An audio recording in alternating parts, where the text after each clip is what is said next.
I wanted to share an update here about how Cole's doing, and mostly about his surgery and his hospital stay and recovery since the last time I shared an update here was the day before surgery, and I've shared a little bit here and there in post, but I've had a lot of people ask me details about what happened and how everything went, and not that anybody can ever prepare you for your child having surgery, whether it's a really small surgery or a really major surgery.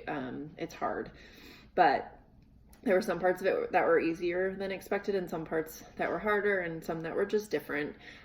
So maybe this can shed some light to anybody who's going through this.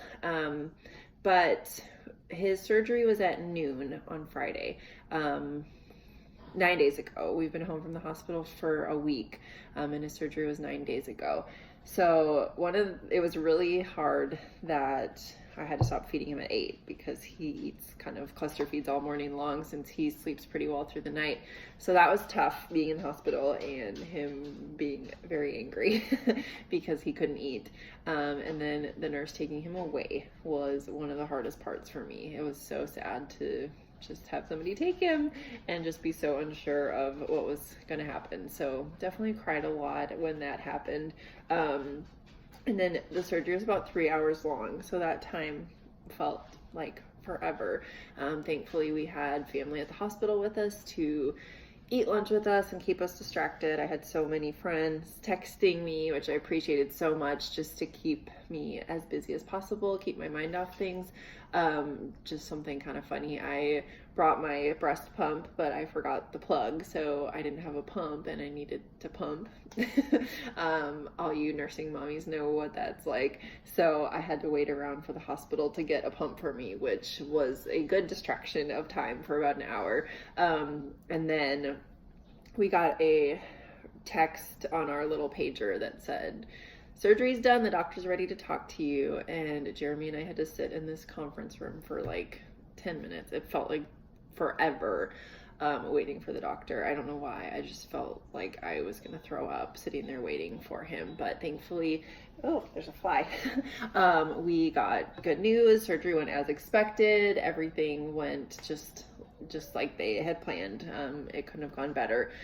So we had to wait a little bit to get into the ICU. They had to move him up to ICU and kind of get everything set up before we came in there. And I was told that he would be really swollen, and his head and face did swell some over the next 2 days, but it wasn't as bad as I expected. I had seen pictures of other kiddos who had the same surgery whose eyes were like swollen shut. So I was kind of prepared for that, but his wasn't that bad, thankfully. And seeing him come out of anesthesia, that was one of the hardest parts about it. He was basically kind of stuck in the bed at that point because he still had a catheter in, he still had an art line, so he had a whole lot of wires and lines hooked up, and we weren't able to get him out of the bed. And when he was coming in and out of anesthesia, he would just open his eyes and cry, and you could tell he was just disoriented and didn't know where he was. I'm not sure if he was in pain. They said he wasn't because he was still on so many medications, but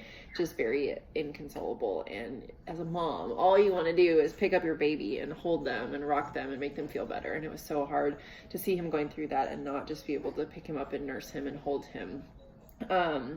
So that whole first night in the ICU, he wants to help tell this story. This is Cole, 9 days after surgery. But anyways, that first night in the ICU, he started feeding really well with a bottle, so that was good. And then the next morning, his surgeon came back in and said he was doing well, and we were able to take out a lot of the lines. So at that point, we were able to get him out of the bed and nurse him. Yeah.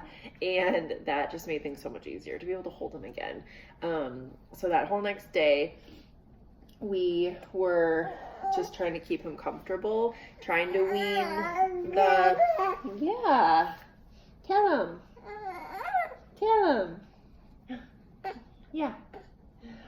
We were trying to wean the the big pain meds, and that was hard because they measure their pain at this age a lot by heart rate. So he would try to sleep and his heart rate would just stay up really high, and that was a good indicator that he was still having a lot of pain. So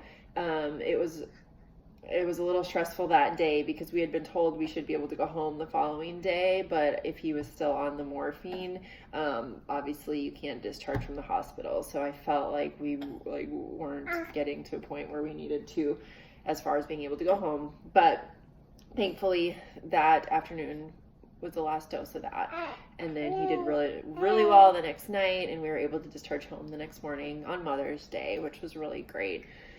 But as scary as everything was, it was so stressful, as you can imagine, if you haven't been through something like that, just the fear and worry of your baby going through a surgery like that. But everything leading up to that had strengthened my faith so much. All the health scare we had with him when I was pregnant with him, and then just the peace that I found waiting to know if he was going to have surgery or not. You want to talk too, huh? Oh, I know. I just felt at peace with all of it as much as I really could. You can see his scar right there. That's one of them. And then his other scar up on top.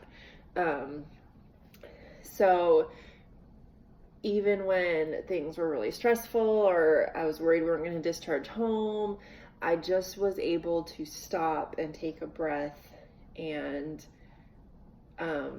say a prayer, sing a song in my head, and tell myself, God has got this.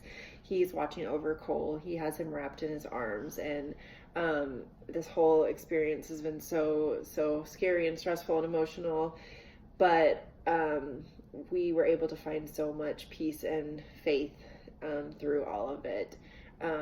And that is just a really amazing story to be able to tell at the end of it, is how much peace we felt through all of it, despite everything that was going on.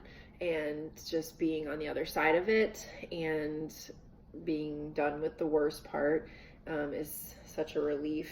And the fact that, oh my gosh, he's doing so well. Everybody said, like, at this age, they just come back from something like that so fast, and I just could not believe it. But his surgery was Friday.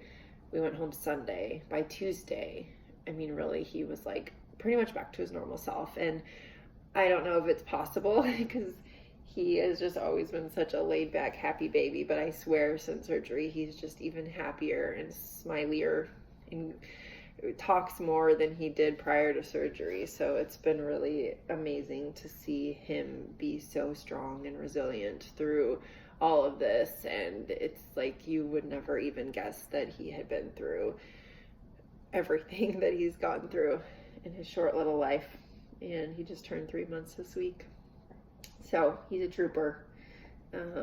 And we've just been so blessed through this whole opportunity. The way,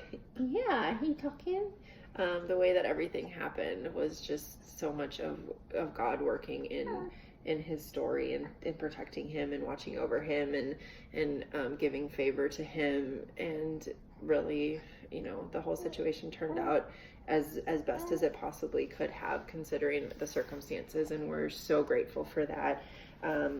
And we are so thankful for all the support and the love that we've received. We had so many people reach out to us and send us care packages and send us dinner, and it's just been really amazing to see all of the love and support through this really hard time for us. So we really appreciate that. And I'll continue to share his helmet therapy. That will be interesting if we go on Thursday to pick up his helmet. So it'll be a whole year of that, which should be fun in the Texas heat. But if we can get through this surgery, then we can get through that. But so that's our story of his surgery and his hospital stay and first week of recovery. And he's doing really, really awesome now. So thanks for all of the support and for being here on our